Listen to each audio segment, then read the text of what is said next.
tenemos un programa 40 minutos distintos.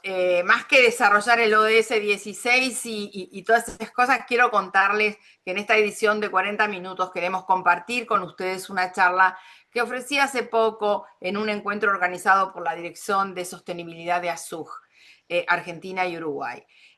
Yo quiero agradecer especialmente a Mónica Melito, que es la responsable del área, por la invitación y por abrir también este espacio de diálogo sobre un tema que hoy está generando muchas preguntas, ¿no? La charla la titulamos Green Hashing, y nos planteamos por qué las empresas dejan de comunicar sus logros en sostenibilidad. Y esa fue justamente la pregunta que nos hicimos. ¿Por qué en un momento donde la sostenibilidad debería ocupar un lugar central, y después de tantos años de avances, también de retrocesos, ¿no? Pero de mucha consolidación en esta temática, muchas organizaciones eligen callar? Green using es silencio verde, green hashing se pronuncia.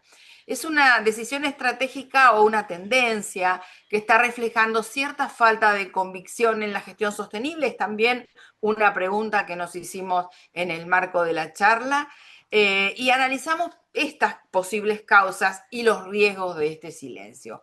También analizamos las oportunidades que implica comunicar con transparencia, la necesidad de hacerlo y hacerlo también con coherencia entre lo que se dice y lo que se hace, y con datos, con mucha precisión en datos, que es lo que está demandando también la Unión Europea y está derramando en el resto del mercado del planeta y vinculado a la sostenibilidad. Me parecía valioso traer, digamos, esta reflexión a nuestro programa, compartir con ustedes lo que fue esa charla sobre green hashing, que también implica mirar el contexto más amplio que nos rodea, el escenario político, el escenario económico, el escenario social, que es el que a veces tensiona las agendas de sostenibilidad y pone a prueba tanto la ética como la coherencia y como el verdadero compromiso de las organizaciones con este tema. Así que yo los invito a escucharla y a pensar juntos, ¿no? ¿Qué conclusiones podemos sacar de esta tendencia? ¿Hasta dónde esta tendencia está buscando fortalecerse o es solo pasajera, como suele ocurrir a veces? Y bueno, los dejo con la charla y así vamos a dar comienzo a nuestro programa 40 minutos de hoy. Gracias. Bueno, les doy la bienvenida a esta nueva actividad de la Dirección de Sostenibilidad de Azúcar Argentina y Uruguay, que hacemos en conjunto con los países que conforman AUSIA, que es la Asociación de Grupos de Usuarios de Iberoamérica. Estamos iniciando un ciclo de charlas que tienen que ver con temas de sostenibilidad y con referentes académicos que nos puedan traer temas que hoy necesitamos poner en agenda para armar nuestras estrategias, para trabajar en todos los temas corporativos que llevamos adelante. Así que bueno, es un honor presentar a la doctora Alessandra Minicelli, abogada y procuradora por la Universidad de Buenos Aires, doctora en Derecho por la Universidad de Salamanca y una de las referentes más reconocidas en materia de responsabilidad social en Argentina. Se ha desempeñado en distintos ámbitos del Estado, tanto en su provincia natal, Santa Cruz, como a nivel nacional, donde fue síndica general adjunta de la Nación hasta el año 2007. Desde entonces ha volcado su experiencia al ámbito académico y al fortalecimiento del sector privado. Es presidenta de FONRES y de la Fundación Observatorio de la Responsabilidad Social, entidad que organizó 3 ediciones del Congreso Nacional Internacional de Responsabilidad Social con la participación de destacados referentes nacionales e internacionales. Actualmente lidera como directora académica el Instituto EduForce, que impulsa la educación y la innovación en responsabilidad social. Bueno, le damos la bienvenida, le agradecemos especialmente su presencia hoy. Muchas gracias, Alessandra, por dedicarnos un rato de tu apretada agenda y de tu valioso tiempo. Gracias, Mónica. Para mí un placer. Siempre tus convocatorias son muy interesantes. Me gusta acompañarte a vos, a tus aliados y asociados, tanto en AUCEA como en ASUC. Y la verdad que para mí es un gusto estar hoy, esta mañana con ustedes. Muchas gracias. Bueno, te dejamos que puedas avanzar, empezar con la presentación. Dale. Bueno, hoy trajimos como tema el green hashing, ¿no? Y la pregunta o el título de esta presentación es por qué las empresas dejan de comunicar sus logros en sostenibilidad y cómo impacta esto en la gestión de datos e indicadores.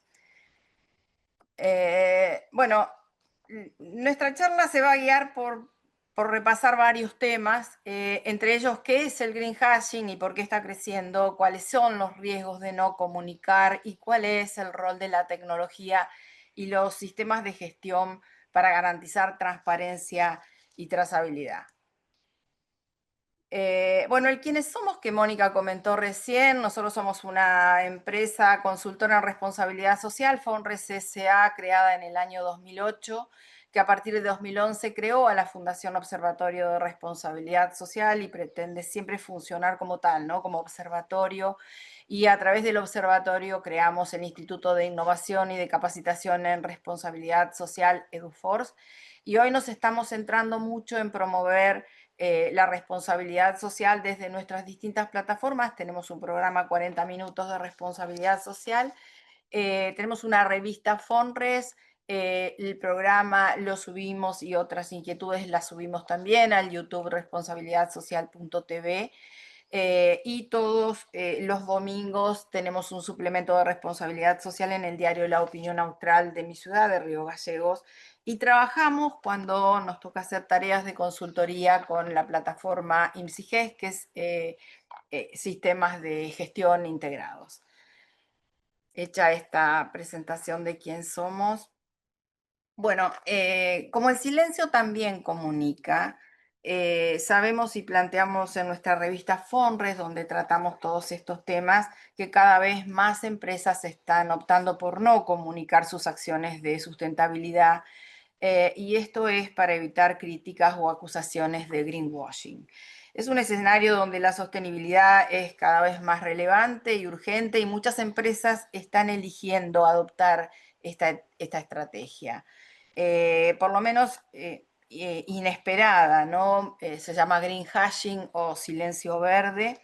Y este concepto hace referencia a una práctica de no comunicar o minimizar la comunicación de las políticas y de las acciones de sustentabilidad de las compañías, ¿no? A veces lo hacen por miedo a recibir críticas incluso de su público de interés y otras por acusaciones de greenwashing, que ya sabemos que ha sido como un abuso.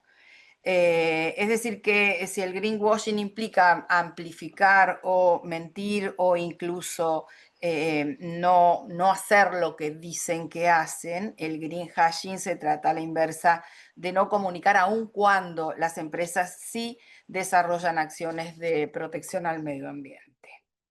Entonces, como hacen siempre los escolásticos, es bueno tener alguna definición de qué es el green hashing, y es la práctica de una empresa de no comunicar sus esfuerzos y logros en sostenibilidad medioambiental, incluso cuando efectivamente son genuinos.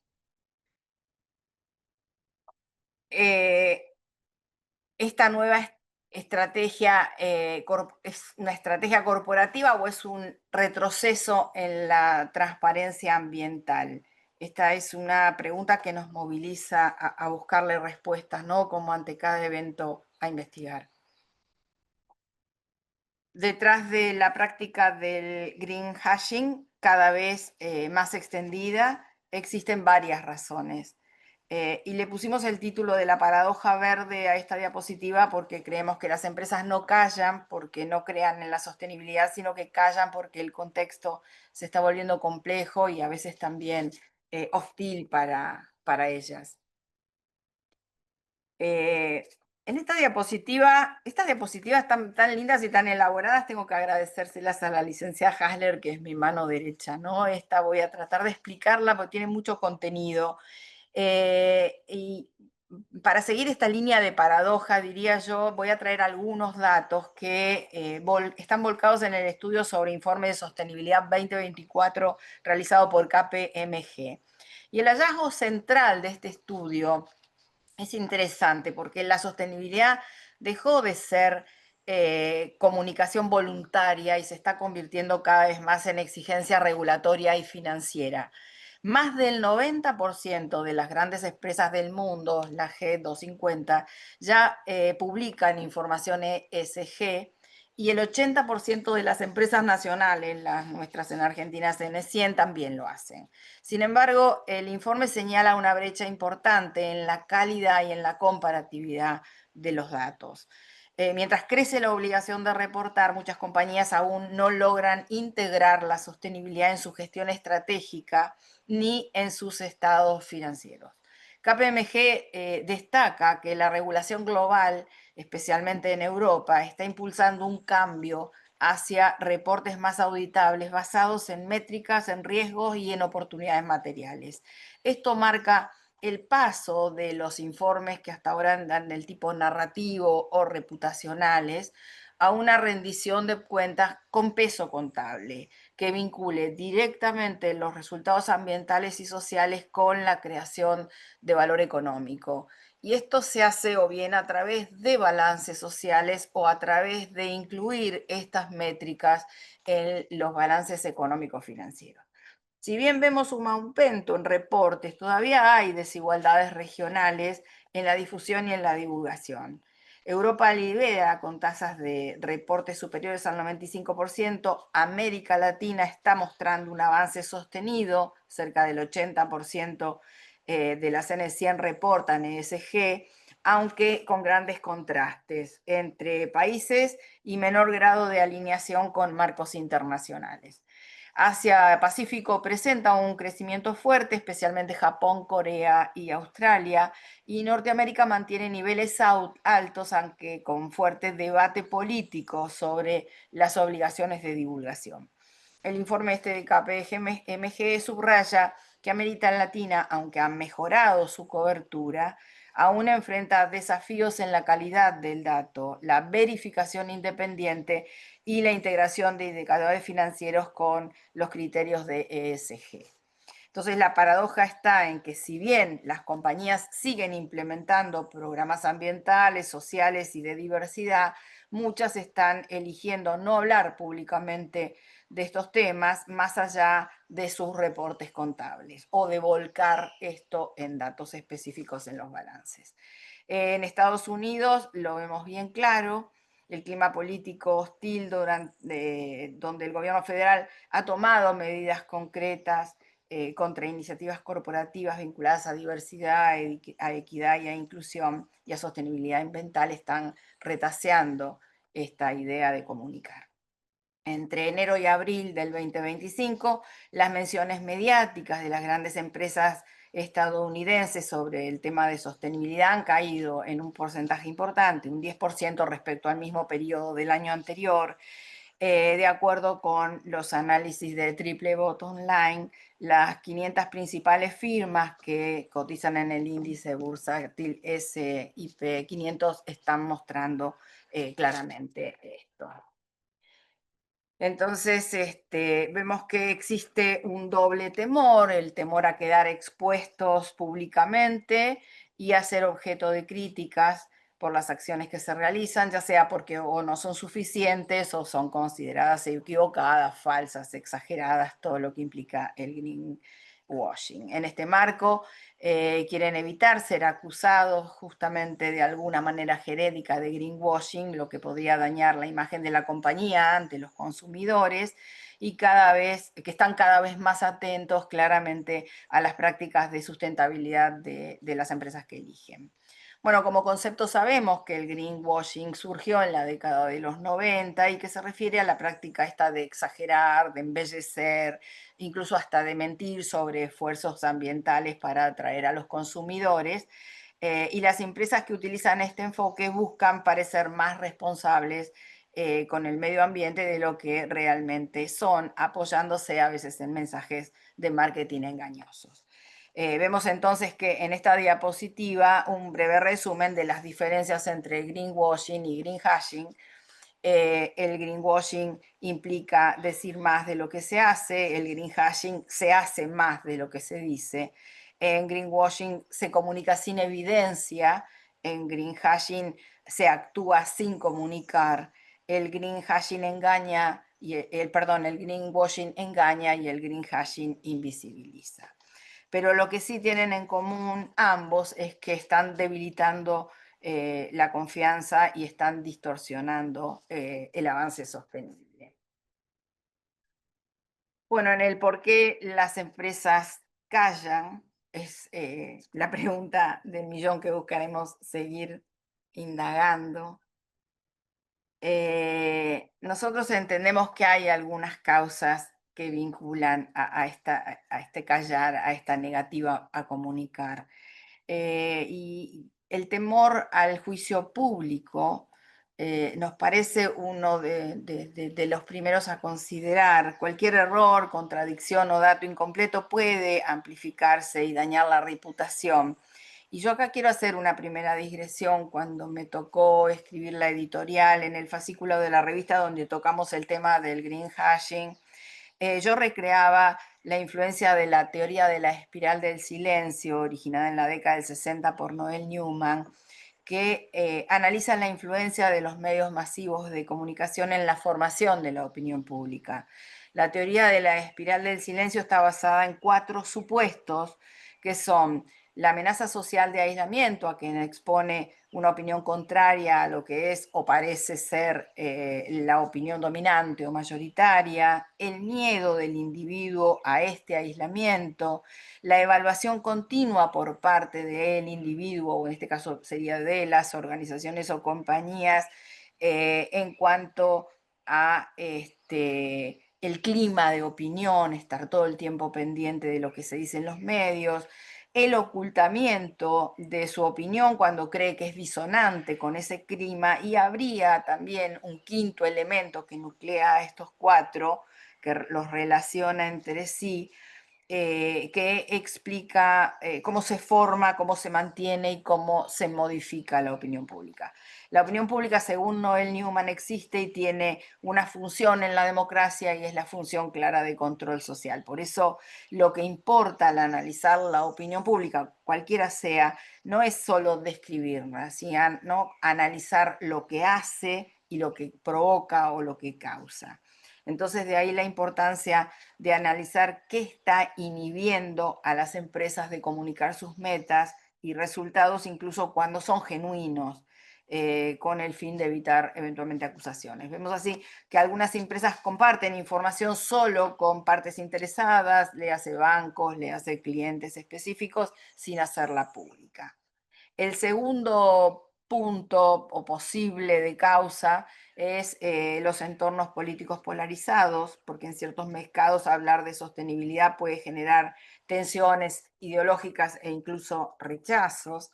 La política sabemos que es una variable que juega fuerte, sobre todo en las grandes corporaciones a la hora de comunicar, y en parte la llegada de Donald Trump a la presidencia de Estados Unidos con una política contraria a las regulaciones ambientales impulsó que muchas empresas e instituciones financieras decidieran mantener silencio sobre sus acciones ecológicas por temor a recibir algún tipo de represalia. Esto llegó también claramente y con datos a que 6 principales bancos de Estados Unidos, entre ellos JP Morgan, Citigroup, Bank of America, Morgan Stanley, Wells Fargo y Goldman Sachs, se bajen de la alianza bancaria Net Zero, regulada por la ONU, y que fondos del tipo del BlackRock siguieran como la misma línea y redujeran su participación en Climate Action 100 más. Además, también Meta, que integra Facebook, Instagram y WhatsApp, eliminó su equipo de diversidad.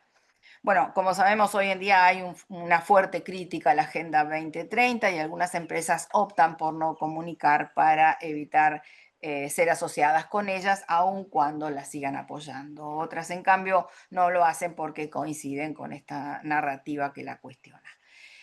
Otra causa es el temor a la acusación de greenwashing. Ante el miedo y descrédito generalizado, muchas marcas prefieren no destacar sus propios avances. Es lo que explicábamos antes. Por otro lado, también la incertidumbre regulatoria o llamada inseguridad jurídica en el tema ambiental. Concretamente, estamos viendo que los estándares cambian rápido y varían por país. Lo que hoy es válido mañana puede contradecirse con una nueva norma, un nuevo criterio, un nuevo estándar. En esta diapositiva quiero señalar que el silencio tiene un costo, no solo a nivel de las empresas, sino también en un plano sistémico. Callar se traduce claramente en una pérdida de confianza. Los clientes interpretan la ausencia de información como falta de acción o incoherencia. Callar tiene un costo económico concreto porque las compañías que reducen su comunicación sobre sostenibilidad ceden espacio y reputación a sus competidores. Los inversores también penalizan la opacidad, sin métricas no hay inversión sostenible posible. El talento también busca empresas que expresen propósitos y transparencia, y el silencio vacía de sentido a la cultura organizacional. Los reguladores y la opinión pública asocian la falta de comunicación con ausencia de rendición de cuentas. Así que comunicar lo que hacen no solo genera confianza y mejora la imagen de las empresas frente a sus consumidores, sino también contribuye a crear una cultura empresarial más comprometida con el medio ambiente. En el plano sistémico, también al elegir el silencio, las empresas reducen la transparencia en el sector y dificultan la comparación de esfuerzos ambientales entre distintas organizaciones. Además, limita la presión social y corporativa, que en general impulsa siempre mejoras en materia de sostenibilidad. La instalación del silencio verde como una práctica definitiva podría afectar todo lo que se viene haciendo en términos de sustentabilidad, máxime si tenemos en cuenta que la crisis climática y la brecha social tienen evidencia científica y evidencia estadística, por lo que estos temas van a seguir siendo relevantes sin duda. Los eventos climáticos extremos afectan a todos sin distinción. Como vemos en la diapositiva, sin comunicación se pierden referencias, se pierden aprendizajes y se pierden oportunidades de mejora compartida. La innovación se ralentiza cuando las prácticas efectivas permanecen invisibles y el sector pierde presión competitiva positiva y el progreso se estanca. Bueno, en esta diapositiva vamos ya al tercer punto que mencioné al principio de mi charla, y es que quiero resaltar el uso de la tecnología para optimizar la recopilación, el análisis y el reporte de datos de sostenibilidad. Creemos que algunos puntos importantes a tener en cuenta en este marco son los sistemas de gestión ESG, que integran indicadores ambientales, sociales y financieros en plataformas auditables y trazables, las herramientas del tipo blockchain o IoT, que son las de Internet de las Cosas, y Big Data, que permiten verificar información en tiempo real, y los reportes automatizados e indicadores comparables que transforman la transparencia en ventajas competitivas. El uso de la tecnología para optimizar la recopilación, el análisis y el reporte de datos de sostenibilidad puede ayudar a superar la falta de comunicación entre las empresas y los grupos de interés. Estos sistemas y rutinas formales también funcionan para institucionalizar las prácticas de sostenibilidad dentro de las organizaciones. Incluso también las organizaciones con recursos limitados pueden recurrir a formar asociación con organizaciones de la sociedad civil o con instituciones académicas o pares de la industria, para hacerse parte de un proceso que tiene que ver con una estrategia de comunicación incremental sobre esfuerzos de sostenibilidad que es mejor para la empresa y para sus grupos de interés a largo plazo. Al ver la sostenibilidad como un viaje continuo, las empresas pueden sortear la tensión entre las demandas de transparencia y el miedo al escrutinio o a las acusaciones de greenwashing. Todas las estrategias se relacionan con la creación, con el mantenimiento y con la transformación de instituciones centradas en la sostenibilidad dentro de las organizaciones. Y también para los formuladores de políticas y para los líderes corporativos de cara al futuro, surgen como varias preguntas claves para profundizar en futuras investigaciones, ¿no? Creemos que el cómo evolucionan las estrategias de Green Hash con el tiempo y qué factores influyen en esa evolución es un punto a considerar. También cómo pueden las organizaciones equilibrar eficazmente la transparencia con el silencio estratégico en diferentes contextos institucionales, cuáles son las consecuencias de largo plazo del Green Hash para la legitimidad organizacional y el cambio institucional, cómo interpretan y responden los diferentes grupos de interés las estrategias de Green Hash. La verdad que sí son temas para profundizar en futuras investigaciones, futuros, digamos, reportes, averiguar realmente qué está pasando con esto, ¿no? Creo que abordar estas preguntas requiere enfoques metodológicos también innovadores y que pueden contribuir a una comprensión más completa y práctica de la comunicación de la sostenibilidad corporal. Los consumidores también sabemos que son cada vez más exigentes con los compromisos ambientales de las empresas y la comunicación sobre sostenibilidad es tanto una oportunidad como un desafío. Bueno, acá vamos a hablar de comunicación responsable, ¿no? Hay un estudio de la Agencia Francesa para la Transición Ecológica, la ADEME, que quiero comentar, donde dice que el 85% de los franceses esperan pruebas concretas para creer en los compromisos de una marca y que hay un 31% de los consumidores que ya no confían en las afirmaciones ambientales, que las consideran meras tácticas de marketing. Este clima de desconfianza del consumidor, alimentado por la fatiga del greenwashing, está empujando a las empresas hacia la estrategia opuesta, ¿no? Hacia el greenwashing, por miedo a las críticas, algo que venimos comentando a lo largo de esta charla. Y ellos promueven una guía de comunicación responsable a partir de la ADM, donde destaca tres pilares fundamentales, que son la transparencia, la ecocomunicación, la comunicación sobre compromisos. Porque la comunicación responsable no implica comunicar en exceso, sino informar con transparencia. Y a veces conviene o es aconsejable decir que estamos en transición hacia un cambio en la situación y lo que aún nos queda por hacer es tal cosa. O sea, sincerar, hacer más creíble la narrativa en relación efectivamente a lo que se hizo, a lo que se proyecta ser y a cuál va a ser el camino crítico a recorrer en ese sentido. Y una alerta también que marcan es en cuanto a las certificaciones confiables, porque a veces pasa que por buscar etiquetas no hay una garantía absoluta de confiabilidad en las certificaciones, porque algunas se otorgan con demasiada facilidad y pueden diluir el verdadero valor del compromiso ambiental. Así que deben considerarse solo como herramientas complementarias, no argumentos aislados, y estar respaldados claramente en acciones concretas. Son como las alertas que nos marca la Agencia Francesa para la Transición Ecológica.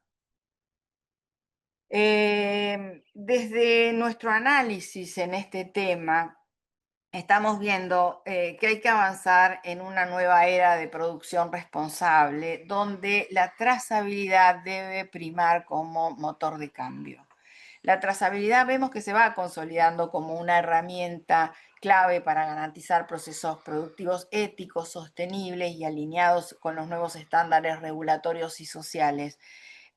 Para eso el pasaporte de producto digital que lanzó la Unión Europea nos parece que es una herramienta claramente disruptiva para cambiar la forma de interactuar con los productos a lo largo del ciclo de su vida. Demostrar el recorrido concreto de un producto a lo largo de toda su cadena de suministro se está convirtiendo en una herramienta clave para fortalecer la transparencia y para generar confianza en los consumidores, que como vimos y dijimos son cada vez más exigentes, ¿no? La trazabilidad no solo permite verificar que los productos minimizan su impacto ambiental, sino también garantizan el cumplimiento de criterios éticos, como puede ser la ausencia de trabajo infantil o de trabajo forzado. Además, esta práctica facilita la gestión interna para optimizar procesos, también reducir desperdicios, mejorar el uso de los recursos, todo lo que tiene que ver también con la economía circular. La Unión Europea está impulsando fuertemente este pasaporte de producto digital y donde cada producto cuenta con una identidad propia que certifica el origen y el recorrido. La trazabilidad permite saber qué hay detrás de lo que consumimos, no solo de dónde vienen las materias primas y cómo fue el proceso de producción y si se respetaron estos criterios éticos o ambientales, sino también si el almacenamiento, el transporte y la disposición final siguen pautas de sostenibilidad. Así que también vemos que esto fortalece no solo la confianza de los destinatarios, sino que también mejora la gestión de riesgo, la auditabilidad y permite a las empresas optimizar sus procesos y reducir impactos. Como mencionamos, la trazabilidad también abre oportunidades concretas de mejora de procesos al interior de las organizaciones y permite ver dónde están los cuellos de botella, dónde se está perdiendo valor, qué se puede hacer para producir mejor. Y cuando una empresa empieza a mirar sus operaciones con esta lupa de la trazabilidad y del, digamos, el pasaporte, se abren otras oportunidades que ni siquiera estaban claramente en el radar de la organización. Así que esperamos que en algún momento se incluya la trazabilidad como una obligatoriedad, porque facilita también en temas de responsabilidad por daños ver dónde se produjo una crisis climática que impactó claramente en la producción de determinado bien, ¿no?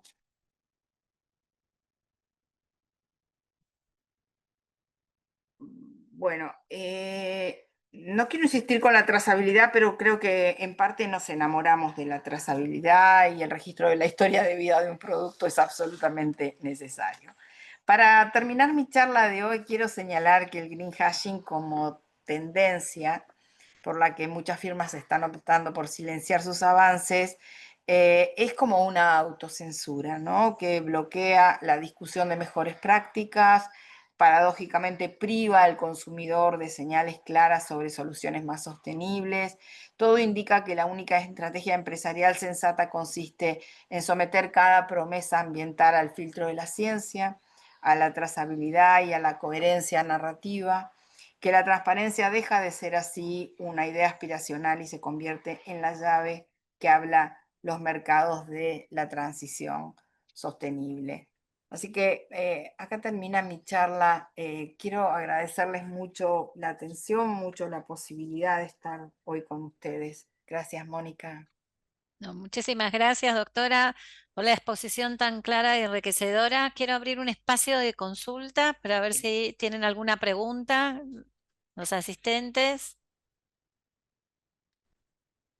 De todos modos, dejo también mi correo electrónico y el de Vicky para recibir cuando alguno vaya a ver luego la charla y tenga alguna inquietud adicional, bienvenida.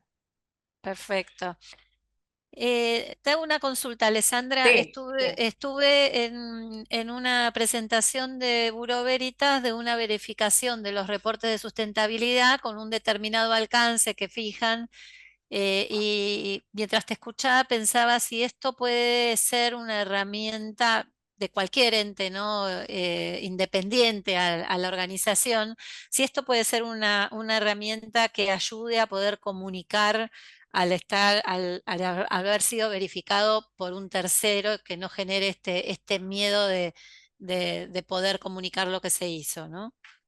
sí, sí, cada vez que uno recurre a una auditora externa para poder verificar efectivamente las acciones de sostenibilidad o sustentabilidad, lo que importa es algo que también mencioné en el contexto de la charla y es quizás no directamente al consumidor, quizás sí están accionando el greenwashing, pero lo que importa es que cada vez más los indicadores que usemos estén alineados con la ESG y efectivamente lleguen a quienes tienen posibilidad de leer la inserción de la empresa en el mercado y que efectivamente puedan a su vez permitirle a los consumidores chequear la información de la que disponen o en la que están comunicando. Creo sinceramente que la práctica del greenwashing ha sido muy lamentable.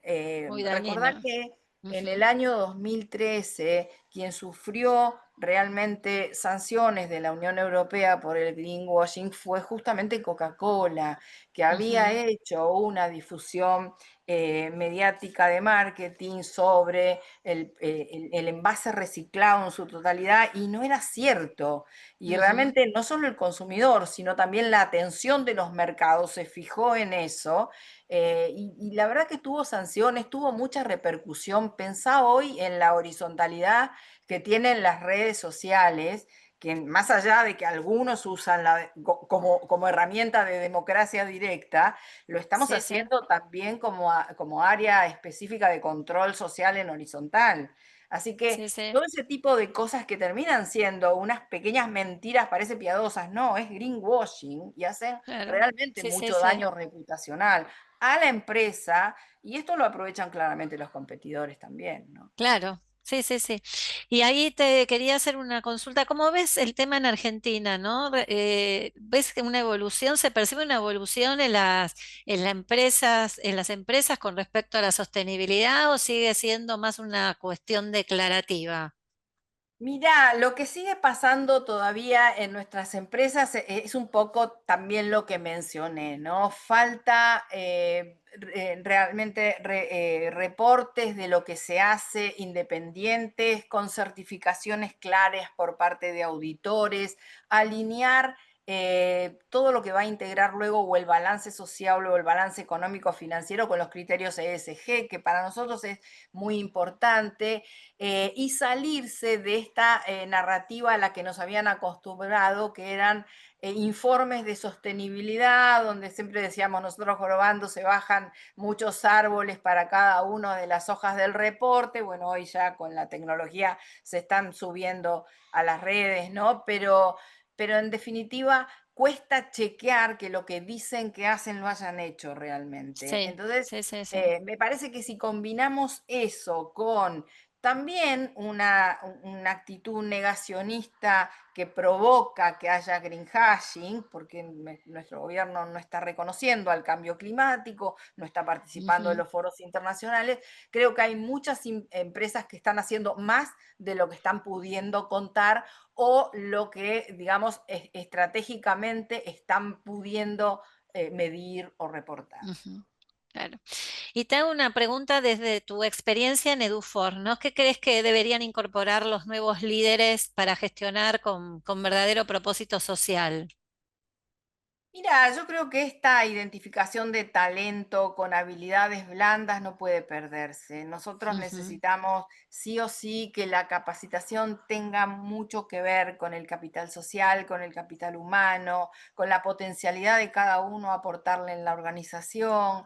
Creo que más allá del conocimiento específico de la temática, más allá del conocimiento específico de indicadores, bueno, hay, hay talentos que no se pueden perder porque va a llegar un momento en que vamos a tener suplantación por parte de las máquinas de muchas de las tareas que se hacen en cada una de las compañías o de las organizaciones, pero hay algo que es el talento humano real, que es el que único que puede hacer también control sobre las herramientas tecnológicas, sobre la inteligencia artificial, sobre el uso que le damos a eso, que bueno, por ahí tiene que ir siempre la búsqueda, la identificación y la capacitación, ¿no? bueno, ahí estoy 100% de acuerdo. Bueno, no sé si alguien tiene alguna pregunta, si no nos dicen. Ahí la verdad es que muy clara, como están diciendo en el comentario, muy clara la explicación. Nos deja para seguir reflexionando. Creo que es un tema que hay mucho, hiciste muchas preguntas, inclusive durante la presentación, que bueno, hay que seguir investigando y reflexionando y aplicando en nuestras propias organizaciones. Y, quiero ver si... Y bueno, y vamos a estar compartiendo esta grabación, así que te agradecemos muchísimo el tiempo, Alessandra. Es un honor realmente contar con tu experiencia en todos estos temas y que tan abiertamente lo compartís con la comunidad. Así que muchísimas gracias también a Victoria por toda su gestión. Gracias, Mónica, gracias a vos siempre, gracias por tenernos en cuenta, porque te importe también lo que pensamos y lo que elaboramos, que es también necesario compartirlo, ¿no? Gracias. Bueno, muchísimas gracias a Muchas todos. gracias. Este año formate en responsabilidad social. Hoy el conocimiento solo no alcanza. En EduForce te ayudamos a comprender la realidad y te damos las herramientas para llevar la responsabilidad social al interior de tu organización, desde un proyecto hasta una estrategia integral. Te enseñamos a diseñarlos, ejecutarlos, a medir y comunicar los resultados. En nuestra plataforma digital puedes encontrar textos, videos y participar de clases en tiempo real con el profesor y otros alumnos. Lo haces a tu ritmo, desde la comodidad de tu casa. Llevamos más de 16 años formando nuevas generaciones de líderes comprometidos con el desarrollo sostenible. Y ahora, también en perspectiva de género.